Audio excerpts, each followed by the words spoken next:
खबर आपको बता रहे हैं, बीएसपी विधायक के भी शामिल होने पर संशय बरकरार है। राज्यसभा चुनाव को लेकर यह महत्वपूर्ण बैठक मानी जा रही है। एआईएमआईएम के बिना आरजेडी का जीतना मुश्किल है। ओवैसी से बात कर सकते हैं तेजस्वी यादव। ओवैसी से बात के बाद फैसला लेगा एआईएमआईएम। सूत्रों के हवाले से बड़ी खबर आपको बता रहे हैं, राज्यसभा में 5वें उम्मीदवार के लिए 41 विधायक चाहिए। एनडीए के पास बहुमत से 3 विधायक कम हैं। आरजेडी उम्मीदवार के पास 6 विधायक कम हैं और एआईएमआईएम के 5 और 1 बीएसपी ने समर्थन दिया तो आरजेडी की जीत हो जाएगी। लेकिन आपको बता दें कि एआईएमआईएम के साथ के बिना ये जो फॉर्मूला है वो आज राष्ट्रीय जनता दल के पक्ष में जाता हुआ नजर नहीं आ रहा है और इसलिए ये जरूरी है तेजस्वी यादव के लिए कि वो ओवैसी से बातचीत करें, उनसे साझा रणनीति तैयार करें और उसके बाद राज्यसभा चुनाव के लिए वो आगामी प्लानिंग के तहत चुनावी रणभूमि में उतरे। आपको बता दें कि ओवैसी ने पहले भी ऑफर दिया था तेजस्वी यादव को, लेकिन उस ऑफर पर तेजस्वी ने क्या कहा था और अब आने वाले दिनों में क्या उनका रिएक्शन होगा, ये जानने के लिए रुख करते हैं न्यूज 18 संवाददाता अमित का। पटना से हमारे साथ जुड़ रहे हैं। अमित, क्या जानकारी है? तेजस्वी यादव क्या ओवैसी से बातचीत कर सकते हैं? एक बैठक भी बुलाई है उन्होंने, कितनी महत्वपूर्ण ये बैठक है?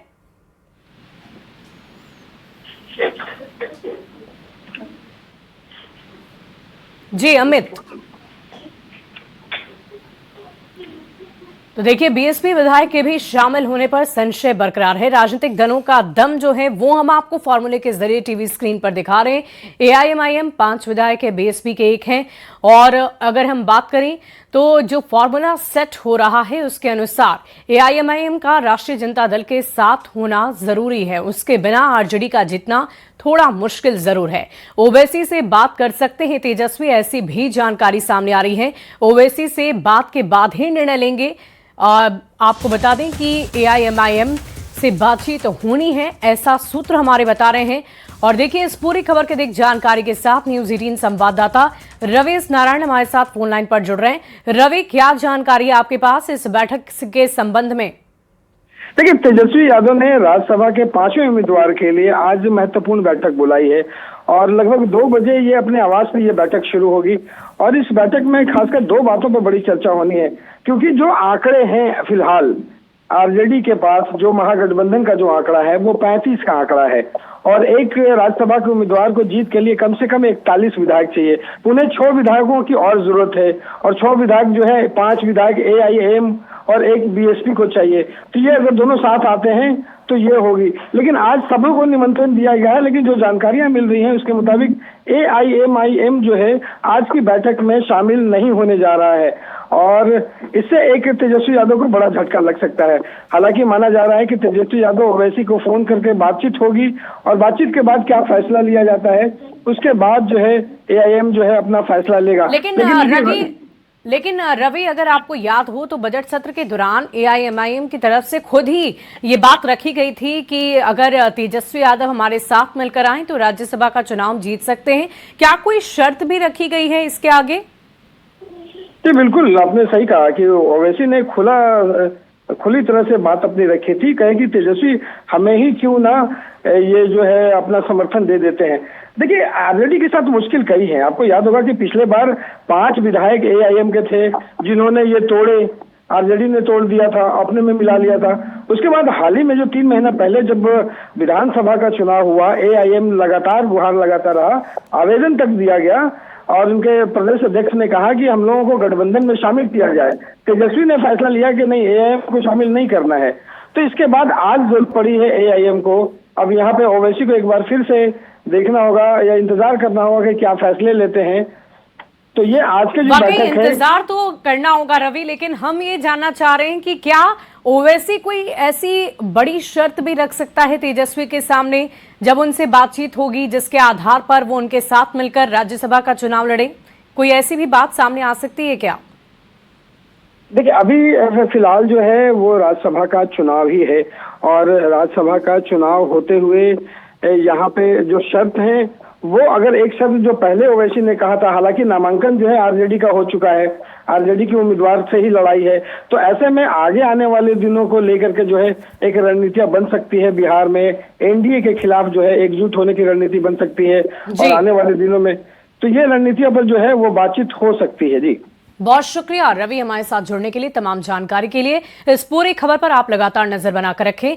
तो ये बड़ी खबर आपको बता रहे थे, राज्यसभा चुनाव को लेकर राष्ट्रीय जनता दल की तरफ से एक अहम बैठक बुलाई गई है। और देखिए, 16 मार्च को राज्यसभा का चुनाव है और नाम वापसी की तारीख खत्म हो चुकी है। बिहार में 5 सीट के लिए 6 दावेदार हैं और ऐसे में चुनाव को लेकर एनडीए नेताओं का यह दावा है कि एनडीए सभी 5 सीटों पर जीत रहा है। जेडीयू के प्रदेश अध्यक्ष उमेश कुशवाहा ने यह दावा किया है कि विपक्ष के कई विधायक उनके संपर्क में हैं। उमेश कुशवाहा के दावे पर वार पलटवार काफी तेज हो गई है और ऐसे में अब सवाल यही उठ रहे हैं कि राज्यसभा की 5वीं सीट आखिर किसके नाम होगी।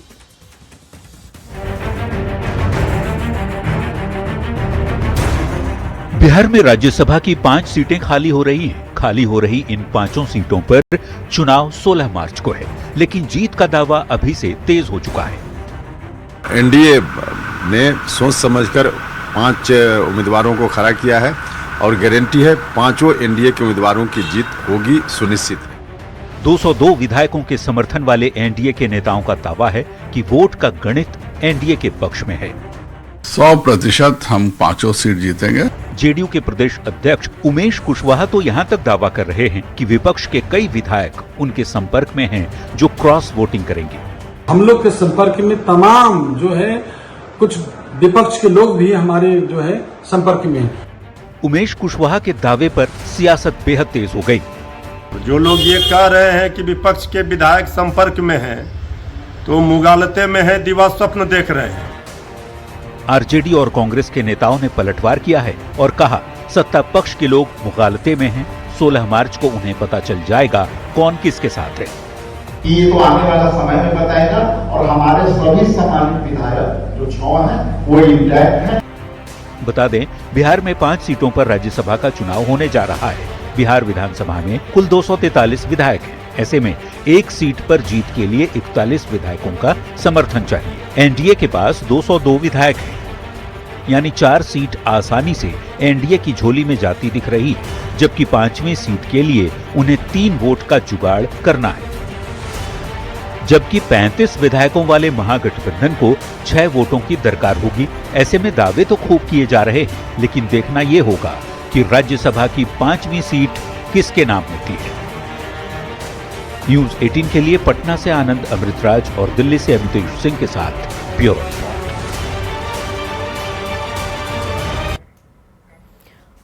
और देखिए, राज्यसभा की 5वीं सीट के लिए एनडीए के साथ विपक्ष के भी नेता जीत का दावा ठोक रहे हैं। जेडीयू और बीजेपी का यह कहना है कि इस सीट पर एनडीए की जीत तय है, तो वहीं कांग्रेस ने कहा है कि 5वीं सीट पर उपेंद्र कुशवाहा को उम्मीदवार बनाकर उन्हें बलि का बकरा बनाया गया है।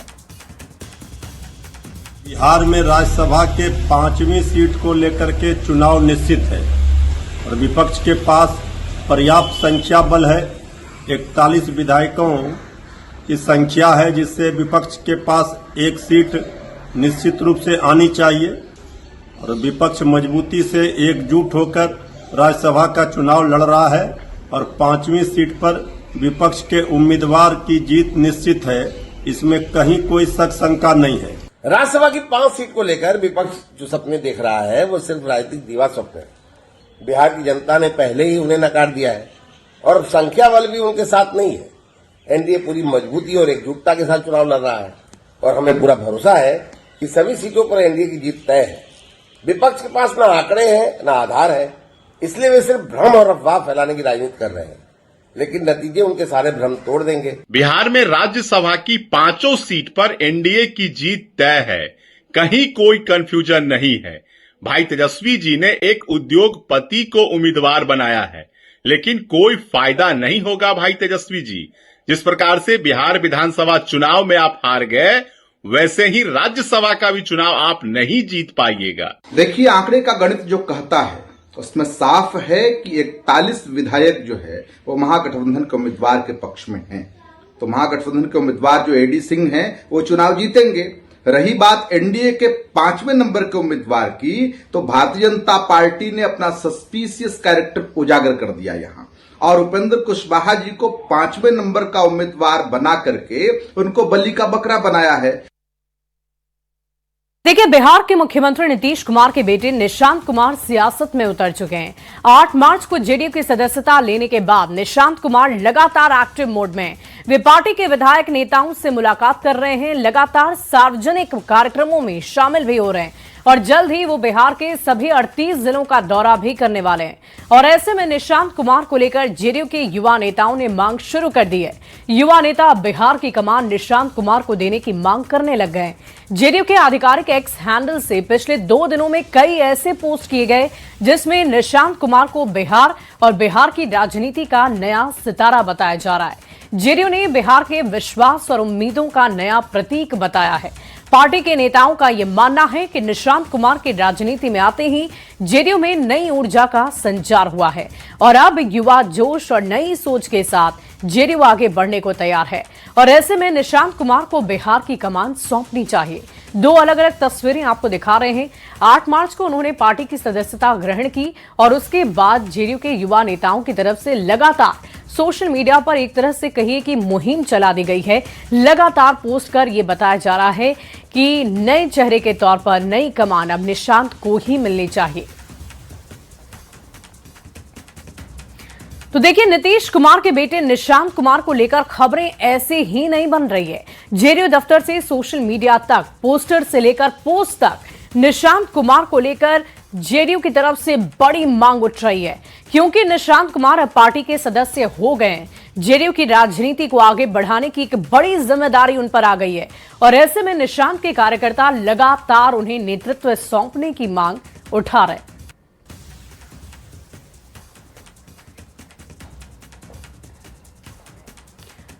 तो देखिए, जेडीयू में खासकर युवा नेताओं ने निशांत कुमार को बिहार की कमान सौंपने की मांग तेज कर दी है और सड़क से लेकर सोशल मीडिया तक कार्यकर्ता अपनी भावनाओं को व्यक्त कर रहे हैं, जता रहे हैं। और ऐसे में निशांत कुमार को लेकर अब सियासत भी खूब हो रही है। आपको बता दें कि सियासत भी अशांत होने लग गई है। एनडीए नेता जहां युवाओं को आगे रखने की बात कर रहे हैं, वहीं विपक्ष के नेता इसे परिवारवाद और नई सरकार में सत्ता की मलाई का खेल मान रहे हैं। जनता दल यूनाइटेड के कार्यकर्ताओं का और बिहार के लोगों का ये चाहत है कि युवा नेतृत्व आदरणीय निशांत जी को बिहार का मुख्यमंत्री होना चाहिए, लेकिन ये आदरणीय नीतीश कुमार जी और एनडीए के शीर्ष नेतृत्व तय करेंगे कि बिहार का अगला मुख्यमंत्री कौन होगा। लेकिन जेडीयू कार्यकर्ता होने के नाते हमारी भी और हमारे पार्टी और बिहार के लोगों को भी ये एक चाहत है कि निशांत जी बिहार का कमान संभाले। पॉलिटिकल नेपोटिज्म के दम पर बिहार में राजनीति की लेटरल एंट्री पाए तमाम युवा विधायकों ने एक प्रस्ताव पारित किया और उन्होंने निशांत कुमार जी जो नेपोटिज्म में अभी टॉप पर हैं, उनको अपना नेता स्वीकार कर लिया है। ये और कुछ नहीं, ये केवल और केवल सत्ता के साथ गलबहिया करने की नीति है। नीतीश कुमार जी ने अभी मुख्यमंत्री पद से इस्तीफा नहीं दिया है। स्थिति ये हो गई है कि एक अनार 100 बीमार वाली, और इस तरह की स्थिति परिस्थिति का निर्माण करके एनडीए के नेता चाहते हैं कि एक दूसरे पर दबाव बना करके मुख्यमंत्री का पद हासिल कर ले। कवायद चल रही है, जिस तरह का खेल चल रहा है, ये स्पष्ट करता है कि बिहार में सत्ता की मलाई की लड़ाई शुरू हो गई है और इसमें कहीं ना कहीं भारतीय जनता पार्टी, जनता दल यू और लोजपा रामविलास चिराग पासवान शामिल हो गए हैं। उन्होंने officially Janata Dal United join कर लिया है।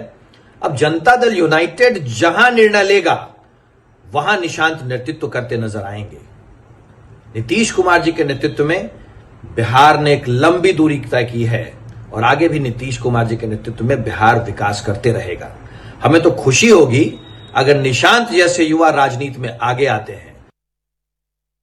और देखिए, पिछले 20 साल से बिहार के विकास को रफ्तार दे रहे बिहार के मुख्यमंत्री नीतीश कुमार अब राज्यसभा के रास्ते केंद्र की राजनीति करने जा रहे हैं, लेकिन बिहार के लोगों से किया वादा वो भूले नहीं है। उन्होंने बिहार की समृद्धि का जो संकल्प लिया है उसे हर हाल में पूरा करना चाह रहे हैं और यही वजह है कि अब नीतीश कुमार विकास कार्यों को लेकर उतने ही सक्रिय हैं और आज एक बार फिर ये समृद्धि यात्रा पर निकल रहे हैं। सीएम की समृद्धि यात्रा का ये तीसरा चरण है, जिसकी शुरुआत वो आज सुपौल से कर रहे हैं और आज ही सीएम मधेपुरा भी जाएंगे। सीएम की इस यात्रा में सीमांचल पर भी जोर रहेगा। 14 फरवरी तक कुल मिलाकर 10 जिलों की यात्रा सीएम नीतीश कुमार करने वाले हैं। तो देखिए, मुख्यमंत्री नीतीश कुमार की समृद्धि यात्रा सुपौल पहुंचने वाली है, जहां निर्मली के अनुमंडल कार्यालय में बड़ी जनसभा का आयोजन हुआ है। मुख्यमंत्री नीतीश कुमार यहां जनसभा को संबोधित करेंगे, जिन्हें सुनने के लिए बड़ी संख्या में जीविका दीदी पहुंची हुई है। जीविका दीदियों का कहना है कि नीतीश कुमार ने हमें बहुत कुछ दिया है, उन्हें सीएम पद छोड़ने की जरूरत नहीं है। जीविका दीदियों की ये मांग है कि 2030 तक नीतीश कुमार ही बिहार के मुख्यमंत्री बने रहें। के दौरान मुख्यमंत्री नीतीश कुमार सुपौल पहुंचने वाले हैं। सुपौल की हम तस्वीर दिखा रहे हैं कि किस तरीके से यहां बड़ी संख्या में लोग उन्हें सुनने के लिए पहुंचे हैं। और खास तौर पर जब नीतीश कुमार ने राज्यसभा जाने का निर्णय लिया, उसके बाद उनकी यह पहली यात्रा होगी जब वो लोगों के बीच में है। अपनी समृद्धि यात्रा के दौरान कई महिलाएं हैं, चूंकि सुबह से ही यहाँ पर महिलाएं मुख्यमंत्री को सुनने के लिए पहुंचे हैं। इन लोगों से हम बात करते हैं। मुख्यमंत्री नीतीश कुमार यहाँ पर पहुंचने वाले हैं थोड़ी देर में, लेकिन उन्होंने मन बना लिया है कि वो मुख्यमंत्री का पद छोड़ करके अब राज्यसभा जाएंगे। ये सो तो है, लेकिन हम लोग चाहते हैं और कुछ दिन रहते तो और अच्छा रहता। हम लोग का भविष्य बहुत बढ़िया किए हैं, जीविका के लिए, खास करके लड़की के लिए बहुत बढ़िया किए हैं, और कुछ दिन रहते तो और अच्छा हो जाता। आप लोग क्या चाहते हैं कि बने रहे नीतीश जी? हम सब चाहते हैं नीतीश भैया बने रहे हमेशा।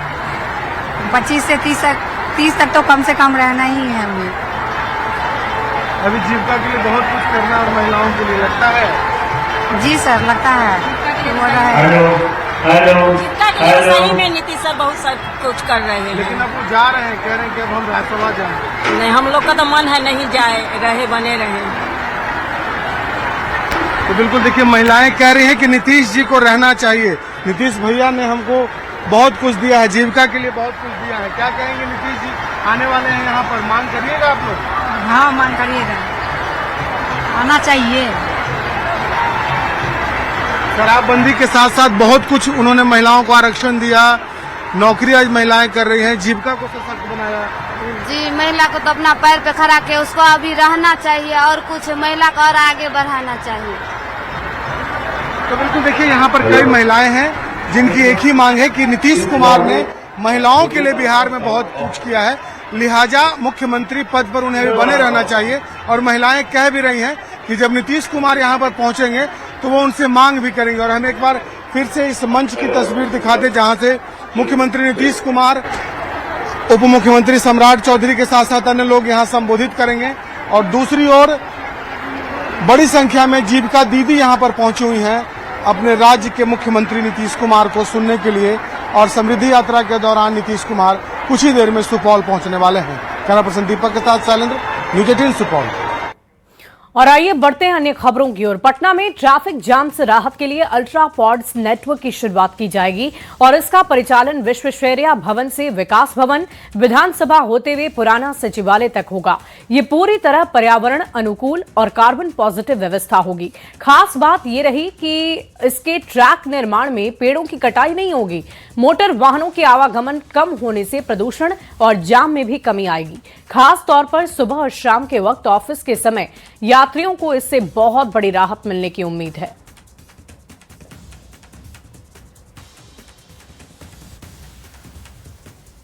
पटना को अल्ट्रा पॉड्स की सौगात मिलने वाली है और इसको लेकर के मुख्य सचिव ने कल जो है अधिकारियों के साथ समीक्षा बैठक की और उस समीक्षा बैठक में यह तय हुआ कि पटना में अल्ट्रा पॉड्स का जो है वह प्रचालन किया जाएगा और इसका प्रचालन जो है विश्वेश्वरैया भवन से विकास भवन और विधानसभा होते हुए पुराना सचिवालय तक होगा। और यह पूरी तरह से पर्यावरण अनुकूल और कार्बन पॉजिटिव नेटवर्क है।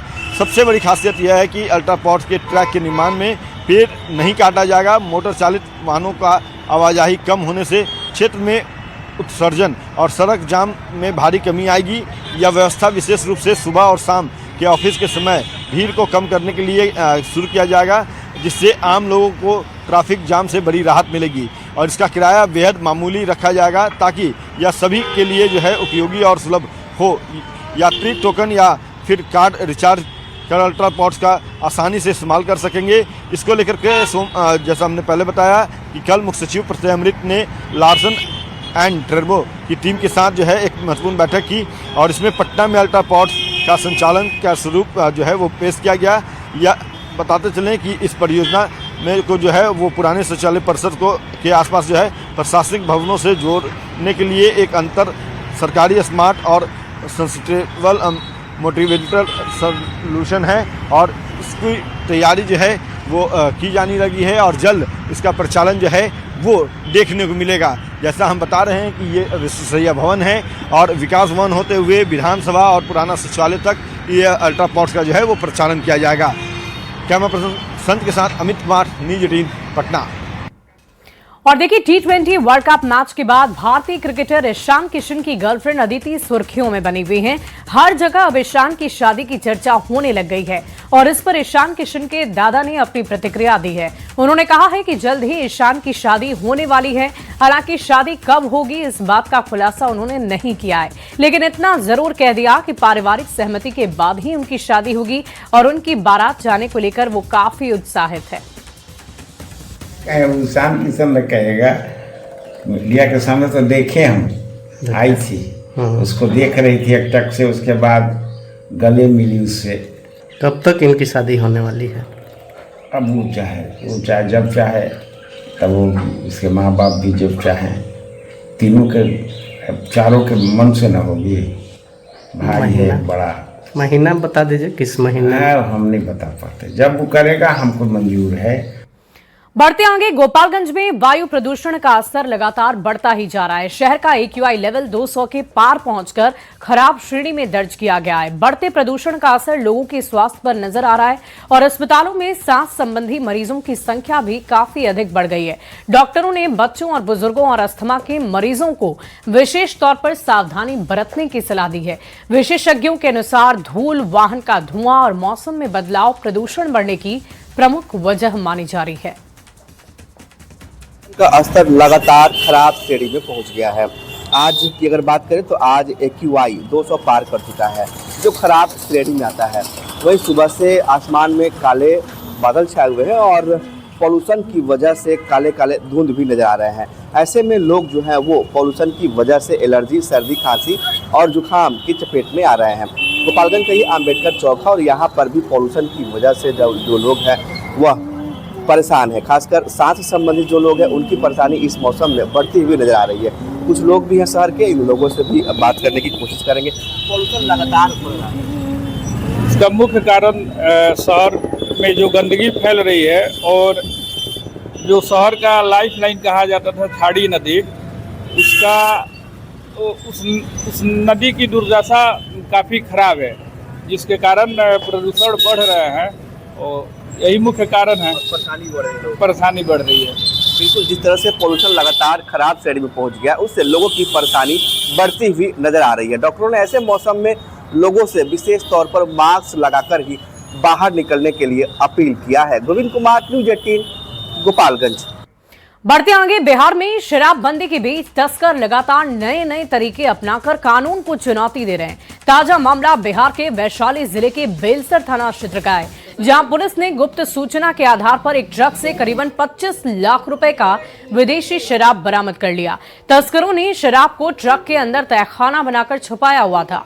ऊपर चूना लादकर पुलिस को गुमराह करने की कोशिश की गई।